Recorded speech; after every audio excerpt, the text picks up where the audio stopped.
우리 사람에게는 이제 이성이 있습니다. 이성이 있는데, 이런 이제 이성을 가진 우리 인간에게는 세계관이 있습니다. 세계관.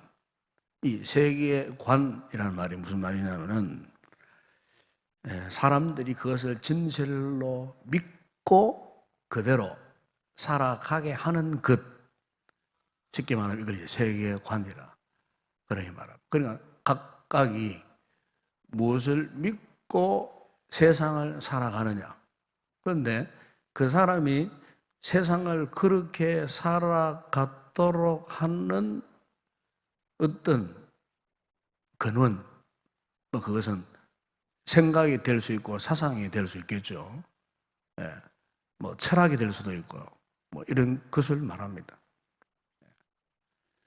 그래서 이제 세계관을 이제 다르게 표현하면은, 여러분, 우리 이제 안경을 껴잖아요. 안경을 끼면은 안경을 렌즈가 있어요. 그래서 사람들이 갖고 있는 세계관 한마디로 말하면 안경의 렌즈와 같은 거예요. 안경의 렌즈. 안경의 렌즈가 빨간 렌즈다. 그러면 어떻게 됩니까? 온 세상이 빨갛게 보일 수밖에 없어요. 노란 렌즈다. 세상이 온통 노랗게 보일 수밖에 없어요. 그래서 마치 안경 속의 이 렌즈와 같이 우리 각인들에게는 이 같은 이제 세계관이 있다는 거죠. 그래서 이 같은 이 세계관을 가지고 생각하고 판단하고 또 그렇게 살아가는 겁니다. 그래서 저 사람의 이 세계관이 어떤 것이냐를 알기 위해서는요, 그 사람이 어떻게 지금 살고 있는가, 현재의 그 사람이 살고 있는 그 행태, 그것을 보게 되면은 그 사람이 갖고 있는 세계관을 우리가 알 수가 있어요. 여러분, 우리가 신앙생활을 하는 중에도 그렇습니다. 이 신앙생활 우리가 왜 잘해야 되느냐? 믿음 생활을 왜 우리가 잘 해야 되느냐? 믿음 생활을 잘 하면은, 신앙 생활을 잘 하면은, 이 건강한 세계관이 주어집니다. 신앙을, 제대로 된 신앙, 건강한 믿음, 건강한 신앙생활을 하면은 건강한 이 세계관이 세워지는 거예요. 그래서 그 사람에게는 건강한 세계관을 가지고 세상을 살아갈 수가 있다는 거죠. 우리가 예수 믿기 전에는 건강하지 못한 세계관을 가지고 살았을지라도 우리가 예수 믿고 믿음 생활, 신앙 생활을 잘 하게 되면은 그동안에 내가 예수 믿지 않았던 때에 갖고 있었던 잘못된 세계관, 그릇된 이 세계관이 말씀을 통해서 고쳐질 수 있어요.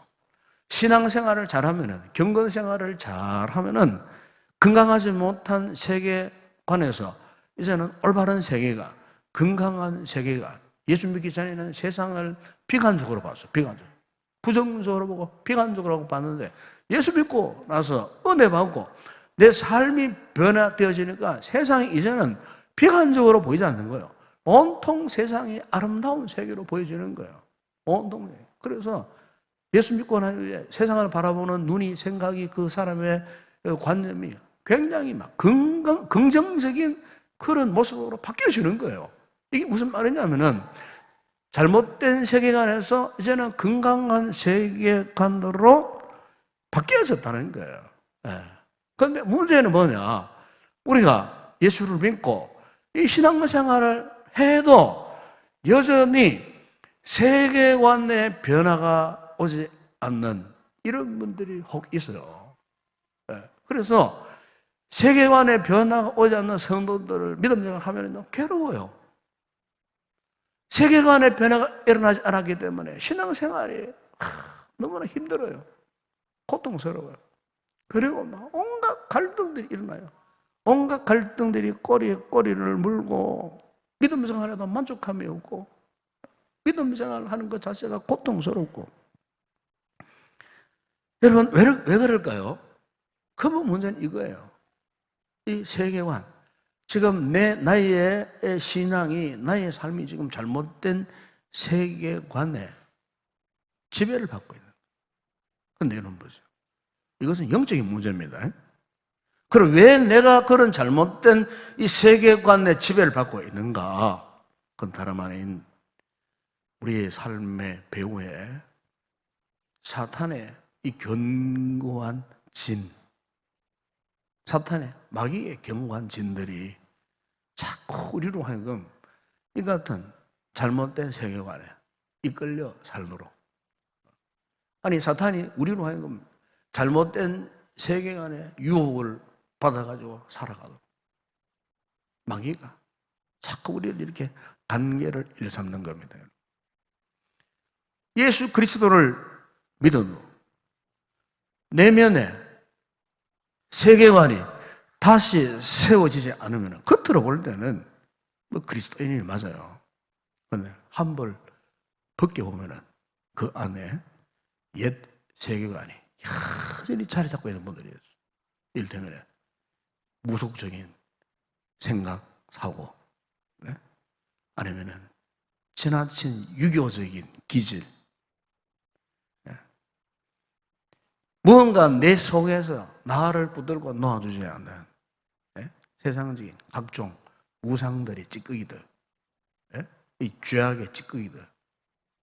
그래서 그것이 믿는 생활해도 자꾸 부정적으로 생각하게, 나쁘게 생각하게 만들고, 그래서 남을 쉽게 판단하고 비판하고 비아냥거리고 이간하고 거짓말하고. 그게 그런 줄 아십니까? 이게 그 사람의 세계관 아직 변화가 일어나지 않는 거예요. 그러니까 그거를 이 마귀라는 놈이 우리 성도들 하니까 계속해서 이 잘못된 세계관을 주입시켜 주는 거예요. 유혹시키는 거예요. 네. 그 잘못된 울타리에서 벗어나야 되는데 벗어나지 못하도록 견고한 진을 만들어갖고 거기서 우리로 하여금, 우리 성도들로 하여금 탈출하지 못하도록, 예?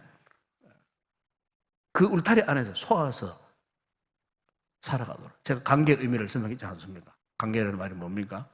사탄이 거짓말하고 속여가지고 계속해서 우리를 그렇게 살아가도록 만드는 게 관계예요. 사탄의 관계예요. 예.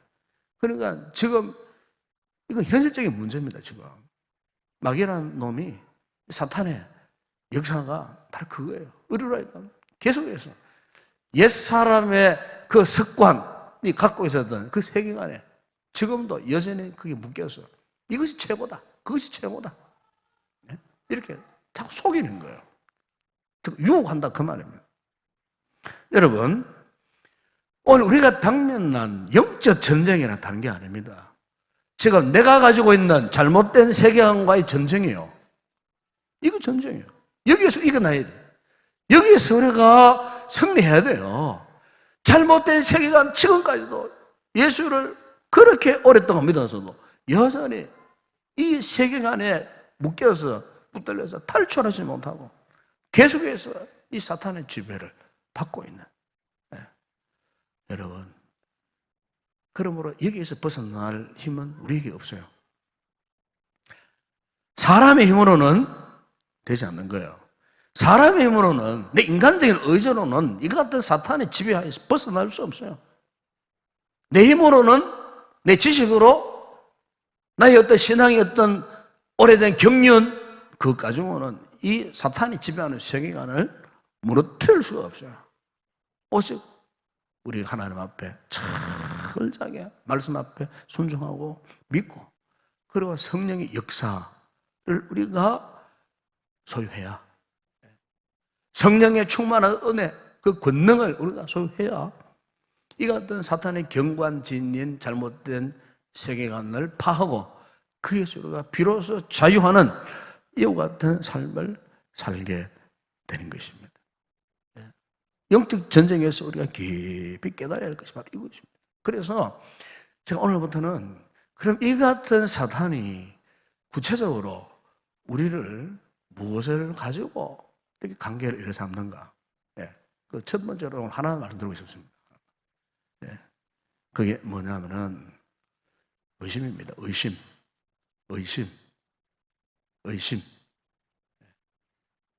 영어로는 doubt라고 얘기합니다. 이 doubt라고 하는 이 본래 단어 의미가 뭐냐면 서로 이렇게 분리시키고 자꾸 서로 깨트린다. 지금 내 속에 마음이 하나야 돼야 되는데, 한 인격인데 내 마음이 하나야 되는 거 정상이잖아요. 그런데 내 속에 지금 이중 인격이 있는 거예요. 이중적인 마음이 있는 거예요. 하나는 선, 하나는 악. 계속적으로 이중적인 인격이 있다 그 말이에요. 네.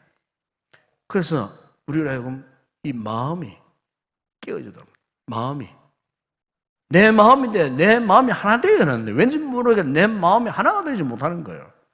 지금 내 마음에 이제 금이 가 있어요. 깨트려져 있어요. 네. 나도 모르게. 누가? 마귀가 계속해서 우리에게 의심이라고 하는 독약을 주입시켜주는 거예요. 의심. 이게 무서운 겁니다. 의심한다는 거. 그렇지 않습니까, 여러분? 네? 부부가 한번 의심하기 시작해 보세요. 무섭습니다. 무서운 겁니다. 이번에 제주도의 고시 사건도 바로 그거예요. 무서운 겁니다, 그거. 사람을 병들게 하는 거. 사람을 하루아침에 망하게 하는 거. 무서운 겁니다. 그게 뭐냐? 근본이 의심이에요, 의심. 그럼 의심에서 시작되었다. 그 말입니다, 여러분. 여러분, 우리가 창세기 3장에 보세요. 창세기 3장에 보면은 이 마귀가 하와에게 접근을 해왔지 않습니까? 3장 1절에 보면 그렇게 이런 말씀하지 않습니까? 그런데 뱀은 여호와 하나님이 지으신 들짐승 중에 가장 간교하니라 그래서 그게도 간교. 이 간교라는 말과 관계라는 말 같은 말입니다. 같은 말. 간교하니라. 근데 그 간교한 뱀이 여자에게 묻습니다. 하나님이 참으로 너희에게 동산 모든 나무의 열매를 먹지 말라 하시는다. 거기 보면은 참으로 정말로 그때 정말로. 그러니까 여러분 마귀가 우리에게 접근해 왔어요. 하와의 마음 가까이 이 뱀은 마귀를 상징하거든요. 사탄을 상징하는 거예요. 이 마귀가 이 하와의 마음 곁에 가까이 찾아왔어요. 찾아와서 정말로 참으로 그랬어요. 그러니까 그 하와가 생각하는 그 길, 하와의 생각의 길에 하나님의 말씀을 의심하게 하는 불의의 씨앗을 뿌려놓는 거예요. 우리가 생각하는 이 길에 마귀가 찾아와 어느 날 이 길에 하나님 말씀을 의심하게 하는 씨앗을 뿌려놓는다 그 말이에요. 씨앗을. 그때부터 사람들은요 의심을 하게 되는 것입니다. 그런데 우리 하나님께 어떤 분이냐? 여러분 하나님이 아담 하와를 창조하셨을 때에 우리 하나님은 근본적으로 인격적인 분이셔요. 그 인격적인 분이신 하나님께서 아담과 하와에게 무엇을 주셨냐면은 자유의지라는 걸 주셨어요. 자유의지.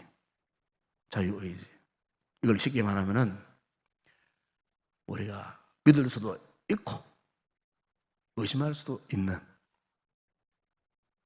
이 자유의지를 주신 거예요.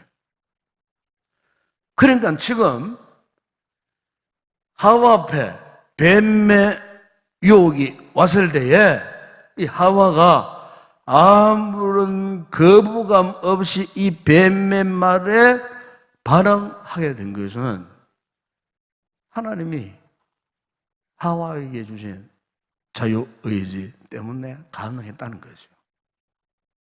그러니까 문제는 뭐냐면 이 자유의지가 얼마나 중요합니까? 하나님 주신 선물인데, 우리 인간에게 주신 선물인데.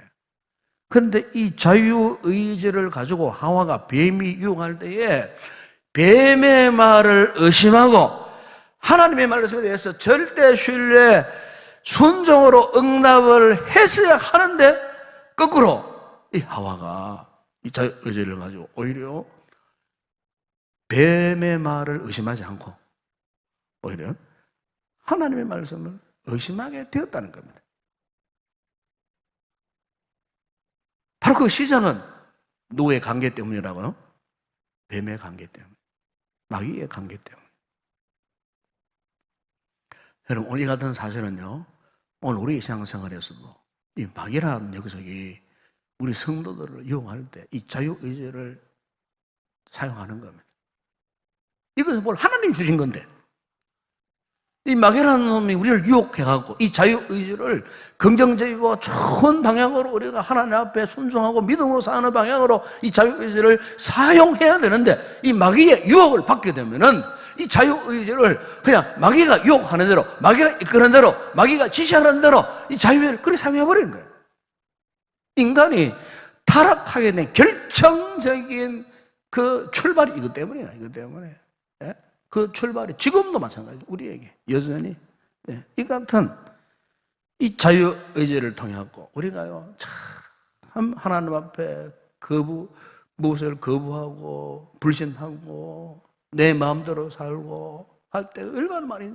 근데 그 모든 그 배경, 그 주된 원인이 뭐냐 알고 보면요, 영적인 배후에서 유혹하고 있는 마귀의 역사란 겁니다. 마귀의 역사. 그럼 여러분들이 영적으로 이제 깨어있는 신자나 성도들은 이런 특징이 있죠. 내가 어떤 거짓말을 했다. 하고 싶지 않는 거짓말을 했다. 성도 간에 하고 싶지 않는 어떤 이간질을 했다. 부풀러가지고 거짓말을 했다. 보지도 않았으면서도 집에 돌아가니까 내가 왜 이렇게 했지? 내가 하나님 앞에 득죄를 했구나. 홀로 무릎 꿇고 엎드려서 고백하고 자백하고 회개하면 천만다행이에요. 그런데 그것을 기정사실화 해버리는 거예요. 여러분, 이게 무서운 죄입니다, 여러분. 기정사실화. 자기는 보지도 않았어요. 직접 목격도 안 했어요. 직접 본 것처럼 이야기해요. 그래서 한 성도의 영혼을 파헤쳐서 아프게 하고 상처하게 만들고 실망하게 만들고 절망하게 만들고 내시 인동에 대해서 못 닿는 할 정도는 막 큰 상처를 안겨요.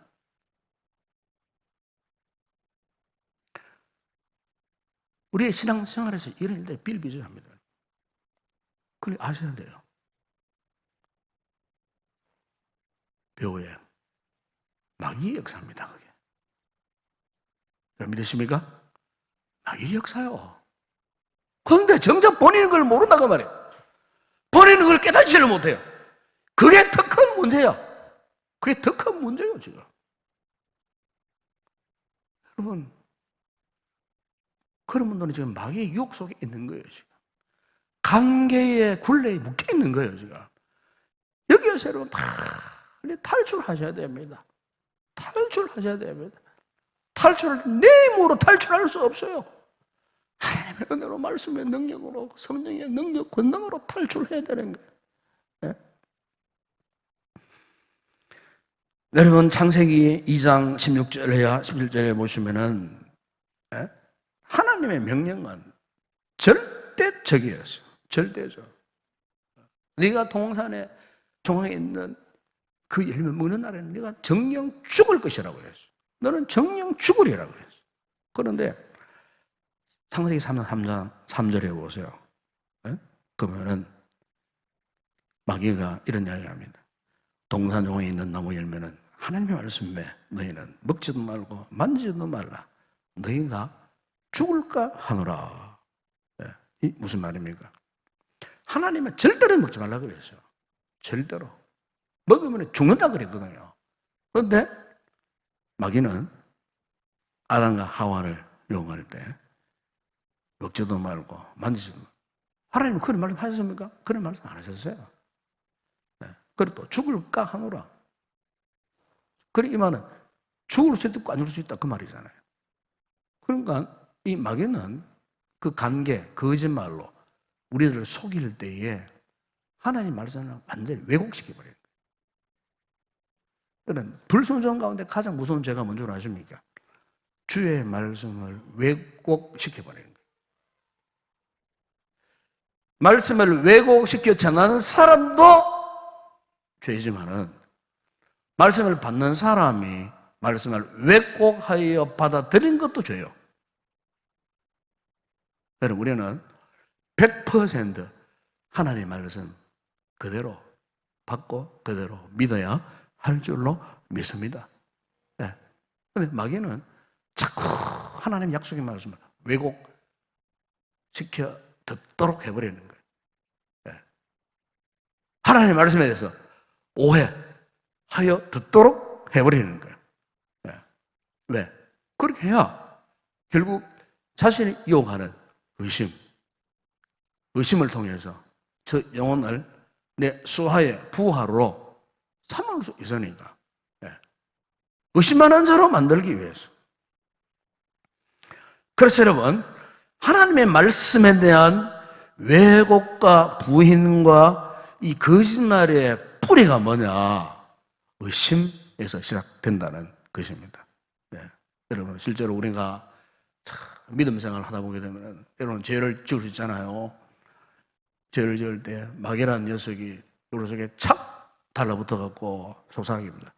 너 정말 네가 정말 하나님의 자녀라면은 어찌 그런 죄를 지을 수 있느냐? 내가 너를 볼 때 너는 절대로 하나님 자녀가 아니야. 분명 너는 하나님이 버리실 거야.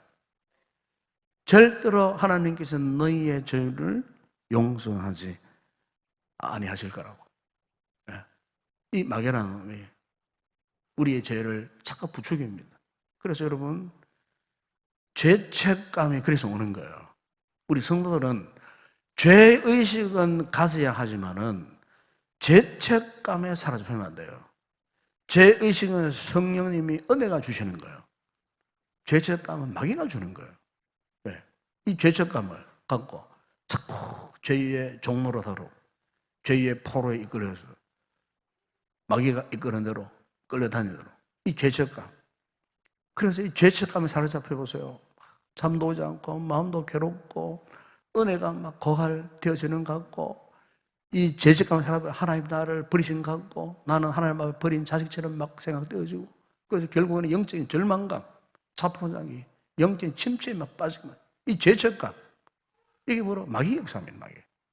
영적 전쟁에서 이 마귀라는 놈은 계속해서 우리로 하여금 이 하나님의 은혜, 하나님의 사랑을 의심하게 만드는 거예요. 여러분, 우리 이걸 믿어야 됩니다. 하나님은 절대로 우리가 어떤 실수, 어떤 죄를 짓든지 간에 예수 그리스도를 나의 주님을 고백한 우리 성도들은 절대로 버리시는 일이 없다는 사실. 여러분 믿으십니까? 예, 우리의 그 부족함 이것 때문에 하나님 우리를 포기하시는 건 절대로 아니에요. 여러분 얘가 여러분 그 탕자의 비유에서 알 수 있지 않습니까? 탕자의 비유. 녹음 15장에 보게 되면 그 탕자가 둘째 아들이 일찍이 아버지 유산을 그냥 뭐 강제로 그냥 달라고 해서 그래서 그것을 짊어지고 세상 다른 나라 가가지고 허랑방탕하게 안 살았습니까? 허랑방탕하게 알거지가 되어버렸어요. 나중에는 그 돼지 우리 짐승을 먹고 살 정도가 되었을 때에 그나마 이 둘째 아들은 그래도 이 아버지의 은혜를 알았던 사람이었어요. 예, 아버지의 은혜. 우리 아버지가 어떤 사람이었던 거. 그 옛날 그래도 내가 아버지 품에 살았을 때가 좋았다는 것을 스스로 깨닫고 내가 이제 아버지께로 돌아가리라. 아니나 다를까 아버지는 집 나간 둘째 아들이 돌아오기를 동거밭에서 기다리고 있었던 아버지. 그 아들이 올 때까지 얼마나 세월이 흘렀는지는 모르겠어요. 어쨌든 그 아버지는 집 나간 둘째 아들을 생각하고 학수고대하고 있었는데 어느 날 그 아들이 그 집으로 돌아왔을 때에 어떠했습니까? 누가복음 15장 20절 이하에 쭉 보게 되면 그 돌아온 아들을 내 아들이라고 다시 맞이하고 온 동네 사람 다 불러모으고 돌아온 아들을 위해서 축하 잔치를 벌고 송아지를 잡고 그리고 손에 가락지를 끼고 새 옷을 내다 입고 새 신발을 신기고 다시 한번 동네 사람들이 보는 앞에서 이는 내가 잃었다가 다시 얻었고 죽었다가 다시 살아 돌아온 내 아들이라고 선언하고 아들의 그 권위를 보는 사람 정인 삼아 인정해주고 다시 그 아들의 힘을 회복시켜 주시는 그 장면.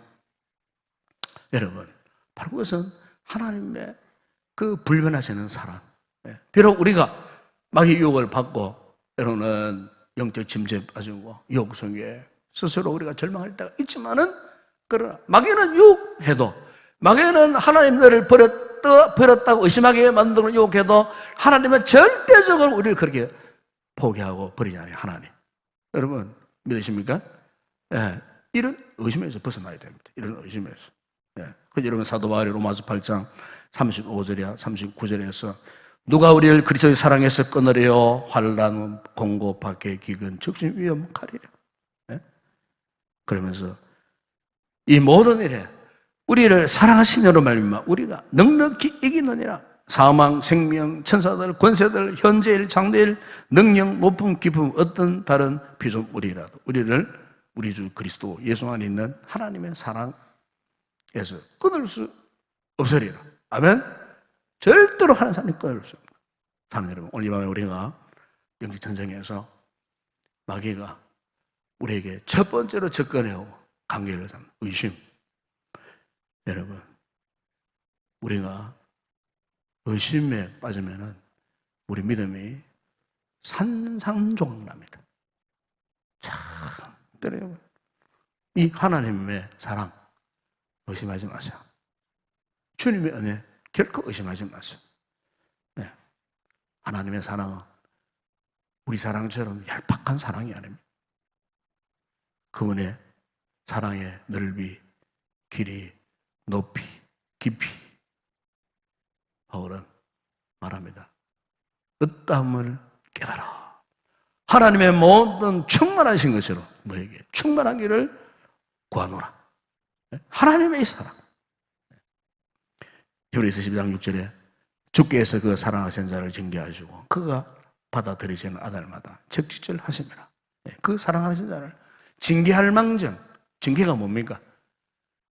아버지가 아들을 사랑하니까 잘되라고 때리는 사랑의 채찍. 그거지. 우리를 죽이시려고 멸망시키려고 하시는 심판이 아니라 그 말이에요. 그런데 마귀는 거꾸로 이야기하는 거예요. 그 하나님의 사랑을 의심하게 만드는, 우리의 믿음의 삶이 파탄나도록 만들고 산산조각나도록 만들기 위해서 지금 마귀는 우리에게 이렇게 의심의 도구를 갖고 접근해 온다는 사실. 이걸 알면은 피할 수 있고 경계할 수 있지 않겠습니까?